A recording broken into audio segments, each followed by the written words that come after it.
మీకు రిలీజ్ అవ్వబోతున్న సందర్భంగా మరి ఈ సమావేశం ఏర్పాటు చేయడం జరిగింది. మరి ఇప్పుడు అందరూ మాట్లాడుతున్నారు లక్షల కోట్లు. మరి గత ప్రభుత్వాలు ఆయన ఇచ్చినాయి అంతకుముందు ఎవరు ఇవ్వలేదు. ఇంతకన్నా కూడా రేపు 24లో జగన్మోహన్ రెడ్డి గారు మళ్ళీ సీఎం చేస్తే ఇంతకన్నా కూడా ఇంకా ఎక్కువ సంక్షేమ కార్యక్రమాలు మరి తీసుకురావడానికి జగన్మోహన్ రెడ్డి గారికి అవకాశం ఉంది. ఎందుకంటే 2014 నుంచి 2019 వరకు మీకు ఏదైనా ఎప్పుడన్నా రుణమాఫీ పడిందా? లాస్ట్లో ఏం చేశాడు? పసుపు కుంకుమ అని చెప్పి 10,000 ఇచ్చాడు. కానీ అలా కాదు జగన్మోహన్ రెడ్డి గారు. ఆయన ఆ పాదయాత్రలో మహిళల యొక్క బాధలు తెలుసుకొని ఏంటి మీకు ఆసరా ఒకటే కాదు కదా, చేయూత ఇస్తున్నారా? చేయూత వచ్చిన ఉన్నారు ఇక్కడ, చేయూత వచ్చిన వాళ్ళు ఇంతమంది అదేంటి, ఎవరికైనా డబ్బులు లేకపోతే చిన్న వ్యాపారాలు చేసుకున్న వాళ్ళకి కూడా సహాయం అందిస్తున్నారు. దేనికంటే ఇప్పుడు మీరు ఏదైనా చిన్న ఉపాధి ఏదైనా పెట్టుకోవాలనుకోండి, ఆ షాప్ లాంటిది ఎవరి దగ్గర 10,000 మరి ఎట్లా తీసుకోవాలి? ఇంట్రెస్ట్ తీసుకోవాలి మీరు. అలా కాకుండా మహిళలు అభ్యున్నతి కోసం చిన్న వ్యాపారాలు తీసుకోవడం కోసం మరి ఆయన 10,000 ఏమన్నా 18,750 రూపాయలు. అంటే అది బయట మీరు అప్పు తీసుకుంటే ₹2 వడ్డీ అయితే ఎంత అవుతుంది? ఏమ్మా ₹2 వడ్డీ అయితే దగ్గర 500-600 అవుతుంది ఏంటి? ఎందుకంటే మేము వడ్డీలు తీసుకుంటూ ఉంటాం. మాకు కూడా ఇస్తే బాగుందో, ఇవ్వట్లేదు. మీ మహిళలకే ఇస్తున్నారు జగన్మోహన్ రెడ్డి గారు. ఎందుకంటే మహిళలకే మెయిన్ ఏంటంటే ఇంట్లో మహిళ కదా, మహిళ ఉంటేనే ఏదైనా. మీ దగ్గర డబ్బులు ఉంటేనే మీరు ఇంటికి ఉపయోగిస్తారు. మా దగ్గర డబ్బులు ఉంటే మేము అన్నిటికీ ఉపయోగిస్తాం.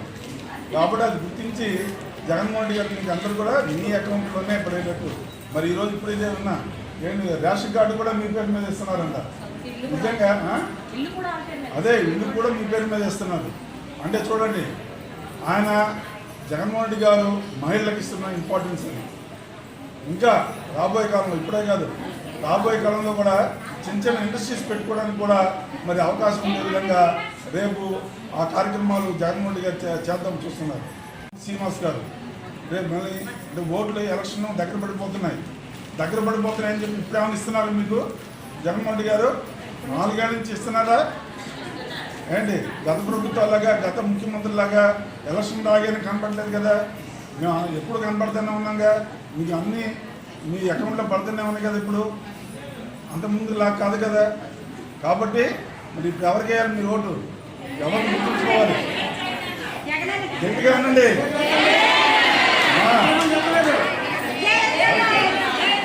ఎందుకంటే మళ్ళీ ఇలాంటి కార్యక్రమాలు ఇంకా ముందుకు పోవాలన్నా ఏంటి, ఎందుకంటే చూడండి ఇక్కడ మేయర్ని కానీ ఇప్పుడు రాజకీయంలో కూడా అంటే ఇక్కడ లబ్ధి పొందటాలే కాదు, రాజకీయంలో కూడా 50% మేము చిన్నప్పటి నుంచి పార్లమెంట్లో శాసనసభల్లో మరి మహిళలకి 50%, 33% రిజర్వేషన్ కోసం ఆ రోజు నుంచి నా చిన్నప్పటి నుంచి అడుగుతుంటే ఎవరు ఎవరంతవరకు. కానీ జగన్మోహన్ రెడ్డి గారు రాజకీయంగా మీకే మళ్ళీ 50% ఎబో సీట్లు అన్నీ కూడా ఎమ్మెల్యే సీట్లు కానీ కార్పొరేట్ సీట్లు కానీ మేయర్ పదవులు కానీ అన్ని చైర్మన్ పదవులు కూడా అన్నీ కూడా మహిళలకే ఇవ్వడం జరుగుతుంది. ఎందుకంటే మహిళలు అంటే ఆ యొక్క వైఎస్ కుటుంబానికి అది ఇష్టం. కాబట్టి మీరందరూ కూడా మరి వైఎస్ ఫ్యామిలీని కూడా ఆనందించాలి. ఈరోజు చాలామంది వస్తారు, మేము అవి చేస్తూ ఉంటారు. మొన్నటి వరకు ఏమన్నారంటే అదేంటి పథకాలు పెట్టి అభివృద్ధి లేదని చెప్తున్నారు కొంతమంది.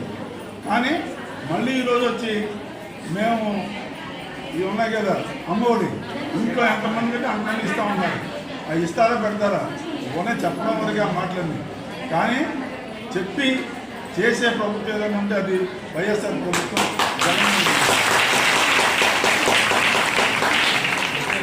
ఈరోజు అభివృద్ధి జరుగుతుంది, దాంతోపాటు సంక్షేమం జరుగుతుంది. ఇంకా రాబోయే కాలంలో మీరు కానీ ఓటేసి జగన్మోహన్ రెడ్డి గారిని గెలిపిస్తే పోలవరం నీళ్ళు వచ్చేస్తాయి, ఇండస్ట్రీస్ వస్తాయి. దానికి ఆ ఇండస్ట్రీస్లో మనకి జాబులు వస్తాయి. ఇవన్నీ రావాలంటే జగన్మోహన్ రెడ్డి గారు రావాలి.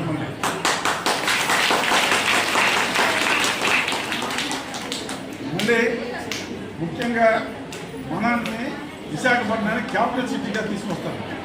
అంటే ఇప్పుడు జగన్మోహన్ రెడ్డి గారు రాలేదనుకో, మళ్ళీ ఎక్కడికి వెళ్ళిపోతుంది? క్యాపిటల్ సిటీ అమరావతి వెళ్ళిపోతుంది, అభివృద్ధి ఆగిపోతుంది. ఏంటి విద్యార్థులకి ఉపాధి అవకాశాలు పోతాయి. కావాలని మళ్ళీ ఇక్కడ జగన్మోహన్ రెడ్డి గారు వస్తే ఇక్కడే అభివృద్ధి చేసి మన అందరూ ఇంజనీరింగ్ చదువుతున్నారు కదా, ఫీజు రియంబర్స్మెంట్లు వచ్చినాయి కదా, వీళ్ళందరూ జాబులు ఎక్కడన్నా ఉన్నాయా? ఇక్కడే మళ్ళీ ఐటీ సెక్టర్ని కానీ వీటన్నిటిని మొన్నే అదానికి ఒక ఫండ్ ఇచ్చి అక్కడ ఐటీ డెవలప్ చేస్తున్నారు. ఇవన్నీ కూడా మన పిల్లల కోసం తెలియజేస్తూ మరి అభిమానులు జగన్మోహన్ గారికి అభిమానులు మీరందరూ తెలిస్తే రేపు 27వ తారీఖున మరి భీమిలో మంచి మీటింగ్ జరుగుతుంది. మీరందరూ కూడా పాల్గొనాలని చెప్పి